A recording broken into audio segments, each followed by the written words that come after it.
বামপন্থী বিভিন্ন ট্রেড ইউনিয়নের ডাকে দেশব্যাপী বন্ধের প্রভাব আজ জলপাইগুড়ি ও শিলিগুড়ি মিনি বাস স্ট্যান্ডে স্পষ্টভাবে পরিলক্ষিত হয়েছে। ভোর থেকেই বাস স্ট্যান্ডে সর্বত্র ছিল শুনশান নীরবতা এবং প্রায় 25টিরও বেশি মিনিবাস শিলিগুড়ি রুটে একেবারেই বন্ধ রেখেছে মালিকপক্ষ। এর চরম প্রভাব পড়েছে বেসরকারি মিনিবাস চালক, খালাসি এবং কর্মীদের দৈনন্দিন রুজি রোজগারে। এদিন সকাল থেকে জলপাইগুড়ি শিলিগুড়ি মিনিবাস স্ট্যান্ডের গুরুত্বপূর্ণ কেন্দ্রগুলি ছিল ফাঁকা। মিনিবাস চলাচল বন্ধ থাকায় যারা প্রতিদিন এই রুটের ওপর নির্ভর করে যাতায়াত করেন তারা চরম দুর্ভোগের শিকার হয়েছেন। মিনিবাস চালক ও কর্মচারীদের বক্তব্য অনুযায়ী এই একদিনের বন্ধ তাদের পেটে লাথি মারার শামিল। তাদের আয়ের উৎস সম্পূর্ণভাবে বন্ধ হয়ে যাওয়ায় তার দরুন অসুবিধের মধ্যে পড়েছেন। একজন চালক বলেন, মিনিবাস বন্ধ মানে আমাদের রুজি রোজগারও বন্ধ। বাসের খারাপ পরিস্থিতির জন্যই আমাদের দিন আনি দিন খাই।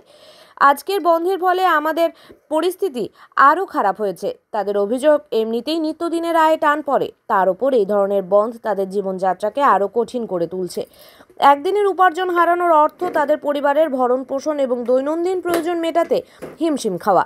বামপন্থী সংগঠনগুলির ডাকায় বন্ধের মূল উদ্দেশ্য সরকারের নীতির বিরুদ্ধে প্রতিবাদ হলেও এর সরাসরি প্রভাব এসে পড়েছে সমাজের নিম্নবিত্ত ও দিনমজুর শ্রেণীর ওপর, যারা প্রতিদিনের উপার্জনের ওপর নির্ভরশীল। বাস তো বন্ধ রেখেছে? হ্যাঁ, বাস বন্ধ। সব মিনি বাস? সব মিনি বাস বন্ধ। অল মিনি যত মিনি বাস আছে সব বন্ধ।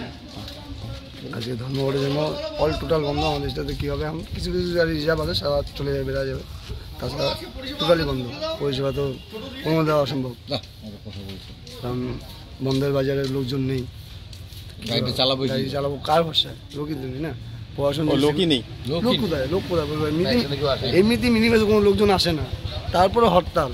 আমরা দিন আনে দিন খায়, আমরা যে কী অবস্থা আমরা একমাত্র জানি, সেটা অন্য কেউ বুঝতে পারে না। যারা হরতাল তারা কোনো বুঝতে পারে না, যারা দিন আনে দিন খায় তারা একমাত্র জানে হরতালের মানেটা কি। আমরা একদিন কাজ করে আমাদের অন্য পেটে যাবে না, সেটা তো কোনো রাজনেতা বা কোনো ব্যক্তি সেটা বুঝে না, শুধু যায় না হরতাল হরতাল হরতাল করে কোনো সমস্যা। কী কারণে গাড়ি বের করেননি মূলত? কী কারণে বের করেন? আমরা যদি গাড়িটা রাস্তায় বাইর করি, আমাদের গাড়ি রাস্তায় যদি আমাদের গাড়িটা কিছু ভাঙচুর হয়ে যায়, সেই প্রোটেকশনটা কে দেবে? সেই প্রোটেকশন দেওয়ার জন্য লোক তো নেই, সেই প্রোটেকশন নেই, তাই আমরা গাড়ি বাইর করিনি। আমাদের প্রশাসন দেও, আমরা অবশ্যই গাড়ি বাইর করবো। আমাদের সাথে পুলিশ সিকিউরিটি দেও। সরকারি বাস তো চলছে? সরকারি বাস চলছে। সরকারি দেখুন, সরকারের ট্যাক্স লাগে না, ফিটনেস লাগে না। আমাদের গাড়ি একটা কাজ ভেঙে দিলে মালিকের ঘর থেকে চলে যাবে। আমাদের এখন যা বাজার অবস্থায় মালিকের একটা কাজ ভেঙে মালিকের ক্ষমতা একটা কাজ লাগাই দিই, একটা গাড়ি চালাতে দেয়, মালিকের ক্ষমতা নেই গাড়িটা নতুন রিপ্লেস করে। তো আমরা তো সাধারণ কর্মীরা আমাদের না খাই মরে যাবো না? কী দরকার, একদিন আমার বন্ধু, এটাই আমাদের, আর এর থেকে বেশি কিছু বলার নেই। আরও বেশি মাত্রায় সরকার। আপনারা বনকে সমর্থন করবেন? বনকে দেখুন, বনকে সমর্থন করার থেকে বড় কথা হলো আমরা সমর্থন করলে বেলাকে সবাই সমর্থন করে, আমরাও সমর্থন করছি। আর সবাই যদি গাড়ি চালায় আমরাও গাড়ি প্লে করবো, এটাই হলো।